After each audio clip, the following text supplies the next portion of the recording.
Okay, ITS 224 Linux, Chapter 5, Part 2. So at this point, we're starting to work with the sed command, and it's a little cryptic, but basically what this does, it's a stream editor that can be used on one or more files, and it's particularly useful for making global changes on large files. So that's really, what we're after with this. Now, on project 5.9, this again talks about project 5.9 and discovery exercises 10, 13, and 16. So you use sed in these particular projects. Now remember, -f is a script file, and it adds the contents of a script file to the commands to be executed. Okay, so just remember that part, and we'll come back to that. Now, what we want to do is go ahead and start using these commands. So sed is, and again, stream editor sed -n just says display only the lines that are selected, display only the selected lines. And then we want to show just lines 2 and 3 and print those out to the screen from zoo1. So let's go ahead and look and do that. So we want to go sed. Oh, first of all, let's cat zoo1. Let's just verify what's in this particular file, and let me move this around so you can see it a little bit better. So lines 2 and 3 would be a monkeys and a lions line. So if we use this command, we're looking for displaying only lines 2 and 3 and then printing those out. Okay, so we should see monkeys and lions, and we see monkeys and lions. Okay? Next, we have 3 sets of commands here. The first is using sed again and -n. Now -e says that we want to add an additional command to this. So we want to delete lines 3 and 4, add additional command, and then print what that new file is going to look like. So let me try that. We'll clear sed -n -e 3, 4D. Okay, 3 and 4, lines 3 and 4D, and then -EP, and I have to make sure I put a space between there, and then what our file is, zoo1. Okay, so if we compare this, cat zoo1, we should see lines 3 and 4, which are lions and lions, removed from this output, because remember we were deleting lines 3 and 4 and then printing the output. So we've removed lions and lions. That's line 1, 2, 3, 4. Okay? The next command is using sed again, and what we're looking for is Mitchell in Corp Phones 2, and then print what we find into the screen. Okay, so sed, well, first of all,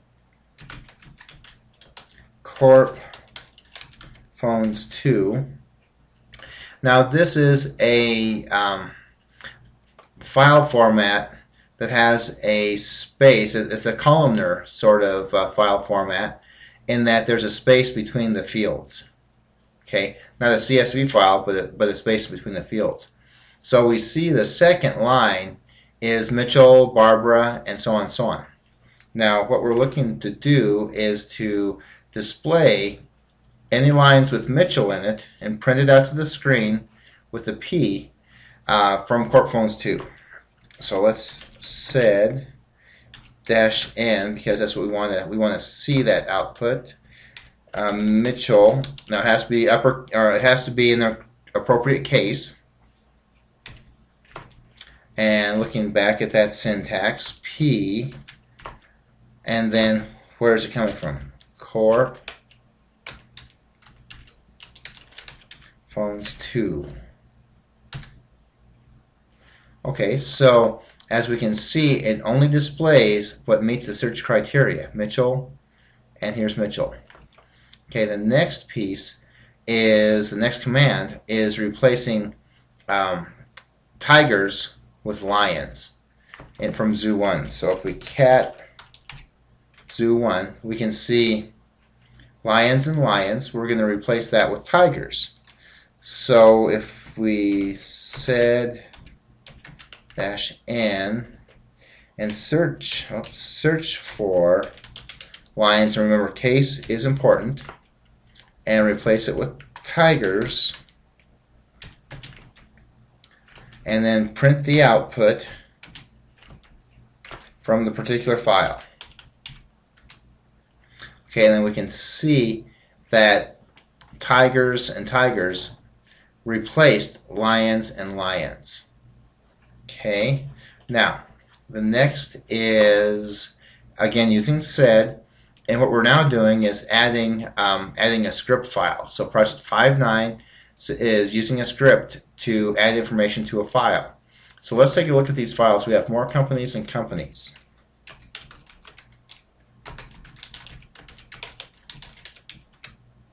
So that's what more companies looks like. This first part says that that's the beginning part of a script, and that's the information that we want to add. And the slashes separate the fields. It basically separates the fields. And we want to look at companies. Okay, so we want to add this information to this. Okay, now we're going to use sed. Let's see if I can just copy that in there. Okay, so sed-f, that's adding a file, more companies, and that's this top part, to companies, which is this part, and then we should see a file or an output to the screen that looks like this. So we have Cromwell, Design, Piedmont, Morgan, Pullman, and then we've added Harley Davidson, Walmart, and Murdoch's. Okay, the next, here we go. There we go. The next also from project 5.9. So we're going to company replace. So let's look at company replace.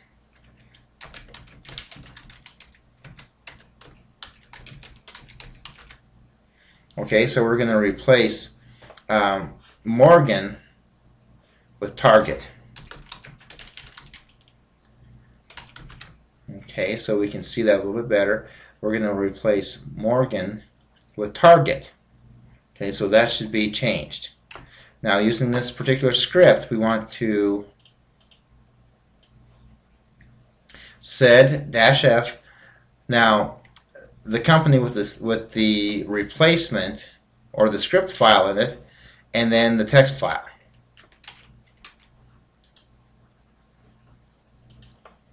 And we're going to do it again, once again, so we can see it better. There, sed-f, company replace. Remember, that was replacing Target, or Morgan, with Target, and the source file was companies.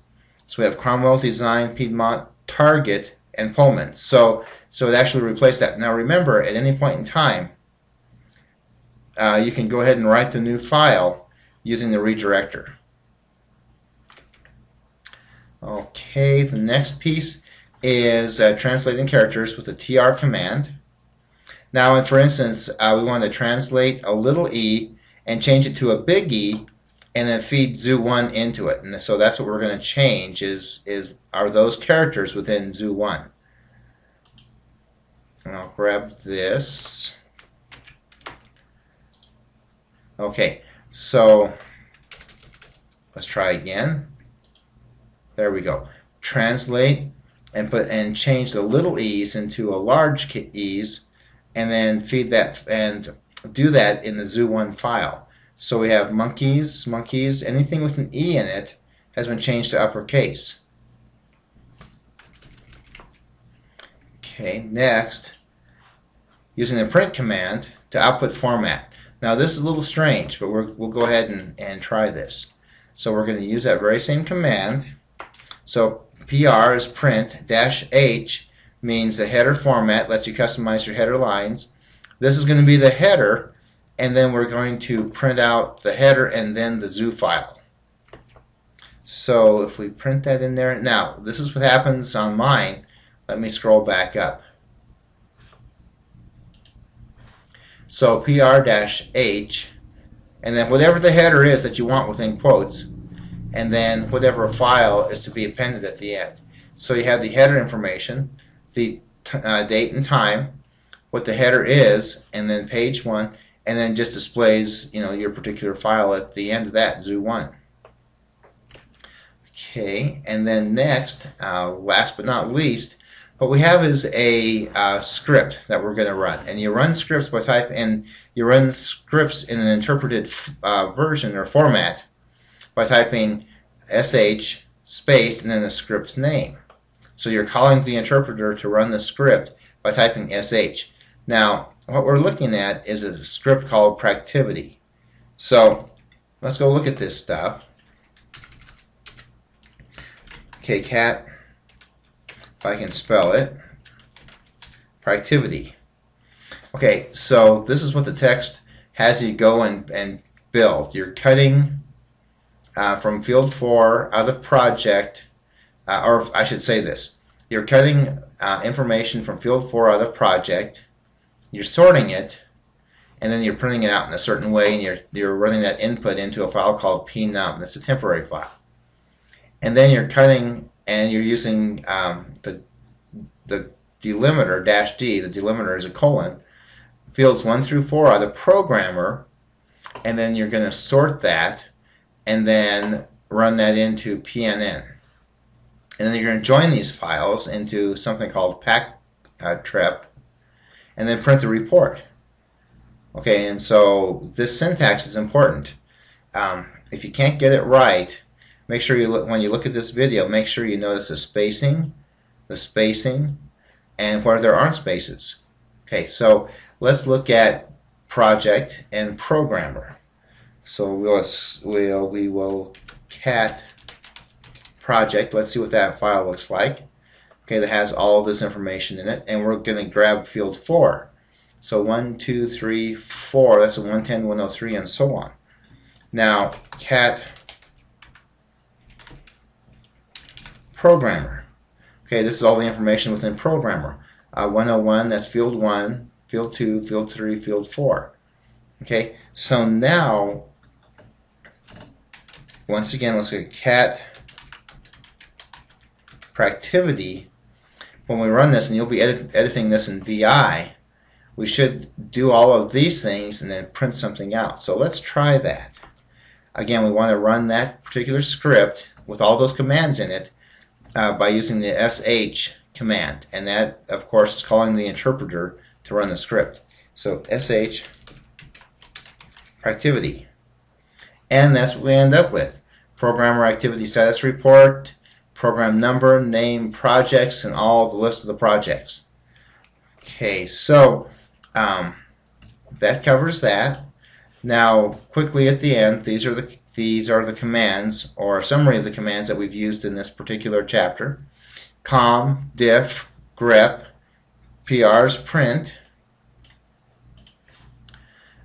We didn't use printf. Well, I guess printf was actually within that Practivity program. Sed, sh for executing a shell program, tr for translating characters, unique, and wc.